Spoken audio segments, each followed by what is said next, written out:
एक लड़की थी जो कृष्ण जी की अनन्य भक्त थी। बचपन से ही कृष्ण भगवान का भजन करती थी, भक्ति करती थी। भगवान की कृपा से उसका विवाह श्रीधाम वृंदावन में किसी अच्छे घर में हो गया।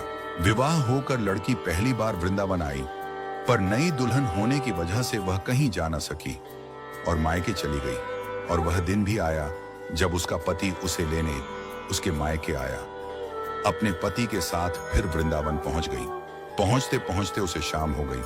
पति वृंदावन में यमुना किनारे रुककर कहने लगा, देखो शाम का समय है, मैं यमुना जी में स्नान करके अभी आता हूं। तुम इस पेड़ के नीचे बैठ जाओ और सामान की देखरेख करना। मैं थोड़े ही समय में आ जाऊंगा। यहीं सामने ही हूं, कुछ लगे तो मुझे आवाज दे देना।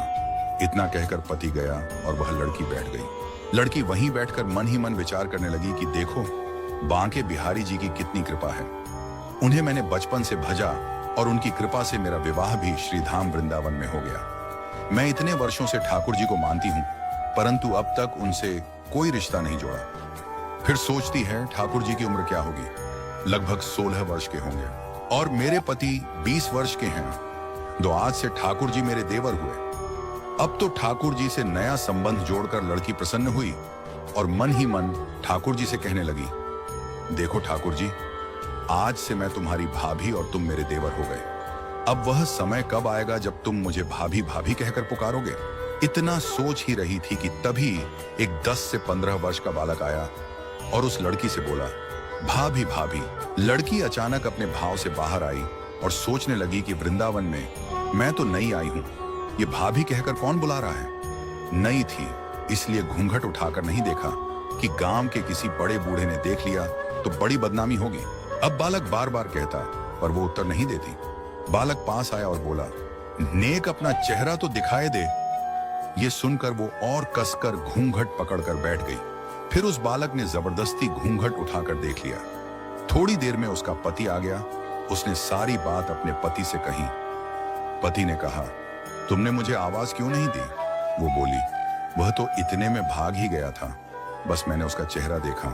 पति बोला, चिंता मत कर, वृंदावन बहुत बड़ा थोड़े ही है। कभी किसी गली में लड़का मिल गया तो हड्डी पसली एक कर दूंगा।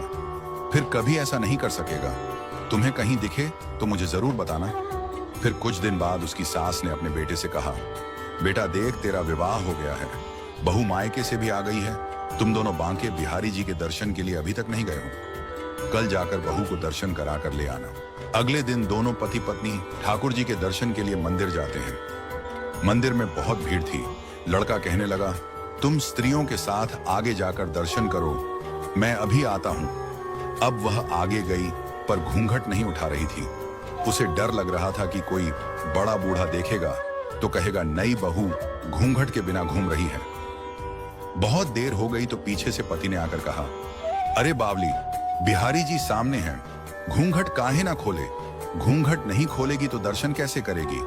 अब उसने अपना घूंघट उठाया और बांके बिहारी जी को देखा तो बांके बिहारी जी की जगह वही बालक मुस्कुराता हुआ दिखा तो एकदम से चिल्लाने लगी, जल्दी आओ जल्दी आओ। पति पीछे से भागा भागा आया और कहा, क्या हुआ। उस दिन जो मुझे भाभी भाभी कहकर भागा था वह मिल गया, कहाँ है। अभी उसे देखता हूं। ठाकुर जी की ओर इशारा करके बोली, यह रहा, आपके सामने ही तो है। उसके पति ने जो देखा वह अवाक रह गया और वहीं मंदिर में अपनी पत्नी के चरणों में गिर गया और बोला, तुम धन्य हो, वास्तव में तुम्हारे हृदय में ठाकुर जी के प्रति सच्चा प्रेम है। मैं इतने वर्षों से वृंदावन में हूँ, मुझे आज तक उनके दर्शन नहीं हुए और तेरा भाव इतना है कि बिहारी जी ने तुझे दर्शन दे दिया। ये सच्ची घटना सुनकर आपको कैसा लगा, कमेंट बॉक्स में जरूर बताएं। ठाकुर श्री बांके बिहारी जी महाराज की जय।